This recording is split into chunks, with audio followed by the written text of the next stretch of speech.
Smartphone market का scene कुछ उल्टा ही चल रहा है। 2016 से 2019 तक स्मार्टफोन मार्केट शेयर अपने पीक पे था, जहां हर साल 1.5 बिलियन स्मार्टफोन्स शिप होते थे। उसी जगह 2024 तक वो शिपमेंट गिर के 1.17 बिलियन तक रह गया है, जो कि 20% का ड्रॉप है। लेकिन ऐसा नहीं कि स्मार्टफोन में लोगों का इंटरेस्ट कम हो गया, तो फिर ऐसा ड्रॉप क्यों? Answer is flip and foldable smartphone. 2019 में ये सेगमेंट ऑलमोस्ट इनविजिबल था, जहां 0.15 मिलियन स्मार्टफोन शिप होते थे। वो सेगमेंट 2024 तक बढ़ के 18.6 मिलियन तक पहुंच चुका है एंड 2025 खत्म होने तक वो शिपमेंट बढ़ के 19 मिलियन को भी क्रॉस कर चुका होगा, जो कि एक स्ट्रॉन्ग स्पाइक है इस सेगमेंट। तो सच में क्या future flip and foldable phones का है, या फिर एक बस एक टेक बबल है जो कि फटने वाला है? देखो, फोल्डेबल फोन का कॉन्सेप्ट कोई नया नहीं है। 2008 में नोकिया ने मॉर्फ कॉन्सेप्ट फोन को भी इंट्रोड्यूस किया था, जहां डिस्प्ले फोल्ड होने का सिस्टम दिखाया गया था। एंड 2012 में सैमसंग ने इंट्रोड्यूस किया फर्स्ट टाइम फ्लेक्सिबल डिस्प्ले की कॉन्सेप्ट को,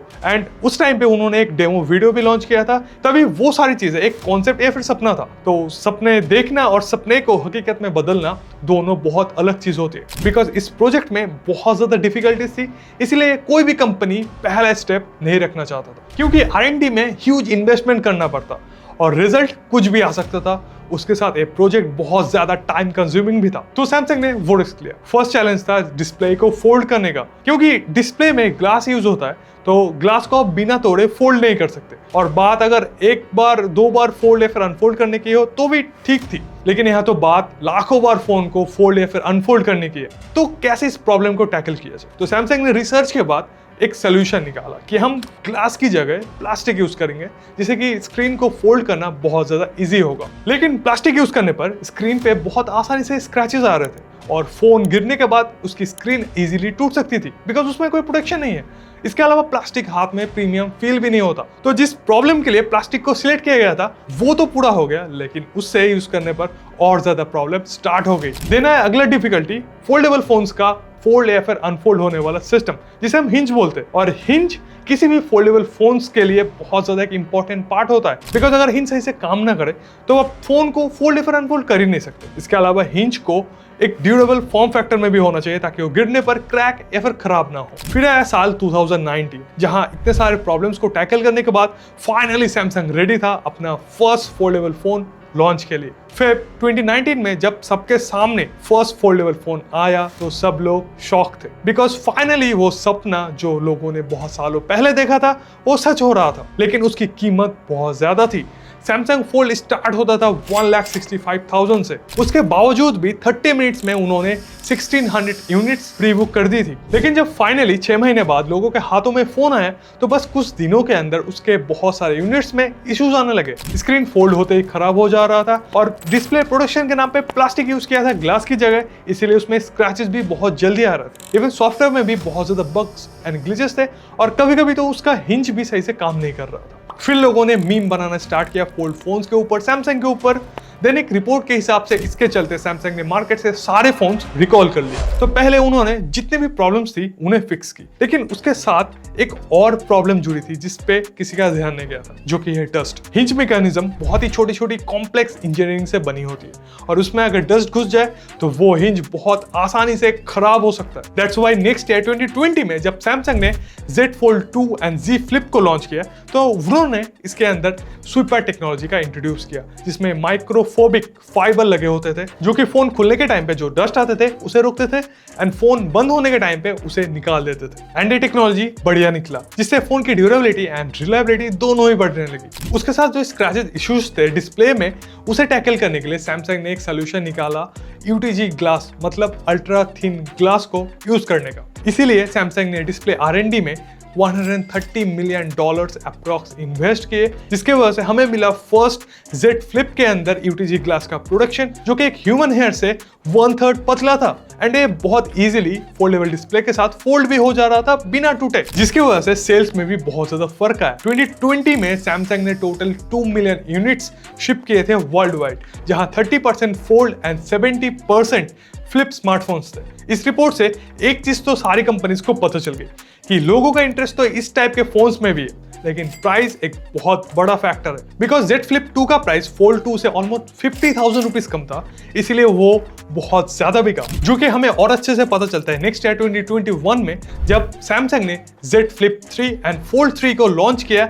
एंड उस टाइम पे उन्होंने उस साल 8 मिलियन प्लस यूनिट्स शिप की थी वर्ल्ड वाइड, जहां फिर से फोल्ड लीड कर रहा था विद अप्रॉक्सीमेटली 70% ऑफ शेयर। और इस बार सैमसंग ने दोनों फोन्स के अंदर अपग्रेड्स की थी, लेकिन फ्लिप फोन का प्राइस इंक्रीज करने की जगह उन्होंने प्राइस कम कर दी, जिससे ये फोन और ज्यादा हाइप में आ गया। एंड मानो उसके बाद फ्लिप एंड फोल्डेबल फोन्स का शिपमेंट बढ़ते ही जा रहा था। सैमसंग के अलावा और भी बहुत सारे कंपनीज ने उसके बाद इस सेगमेंट में एंट्री ली, लाइक मोटोरोला, जो कि डायरेक्ट कंपटीटर था सैमसंग के फ्लिप फोन्स का। एंड मे बी मोटोरोला के रेजर फोन की वजह से सैमसंग ने अपने फ्लिप फोन की प्राइस को कट किया था, क्योंकि मोटोरोला के फोन्स अभी भी बहुत ज्यादा वैल्यू फॉर मनी होते हैं। इवन उनका मोटोरोला रेजर 40, जो कि एक फ्लिप सेगमेंट का फोन है, वो उन्होंने लॉन्च किया था अंडर 60,000। उसके अलावा वीवो, शाओमी, हवाई, ऑनर, वन प्लस सबने अपने फोल्डेबल फोन्स लॉन्च किए।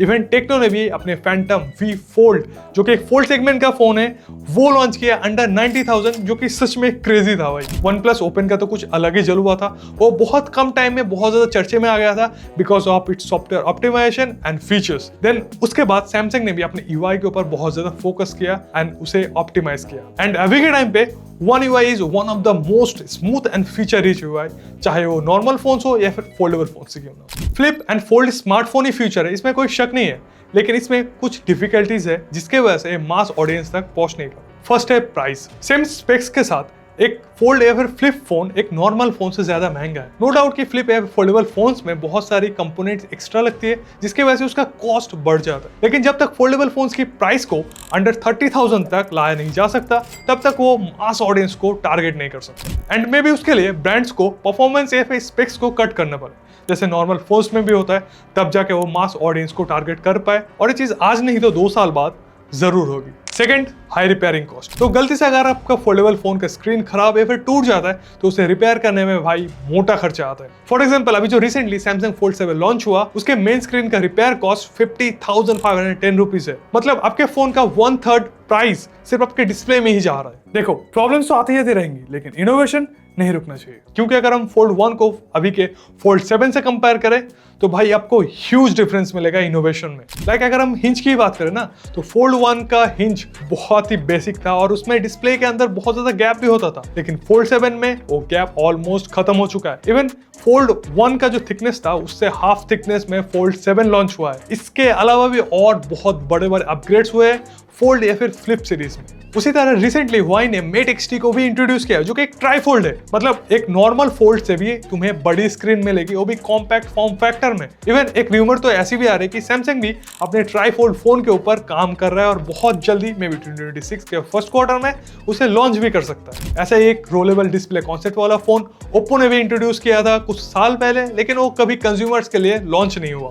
वो सच में एक बढ़िया कॉन्सेप्ट था। मेन मजा तो तब आएगा जब एप्पल अपने फोल्डेबल फोन्स को लॉन्च करेंगे, और हो सकता है उसके बाद से ही इस सेगमेंट और जल्दी ग्रो करे। सैमसंग के अलावा वीवो भी हर साल अपने फोल्डेबल फोन्स को लॉन्च करता है, और रिसेंटली उन्होंने फोल्ड 5 लॉन्च किया है, जो कि great cameras and slim body के साथ आता है, जो कि बिगेस्ट कंपटीटर है सैमसंग फोल्ड 7 का। और हमें ऐसा ही एक हेल्दी कंपटीशन वाला मार्केट चाहिए, ताकि किसी ब्रांड की मोनोपोली ना बन सके। सो तुम्हें क्या लगता है, क्या फ्यूचर फोल्डेबल फोन्स का है या फिर बस एक टेक बबल है जो कि फटने वाला है?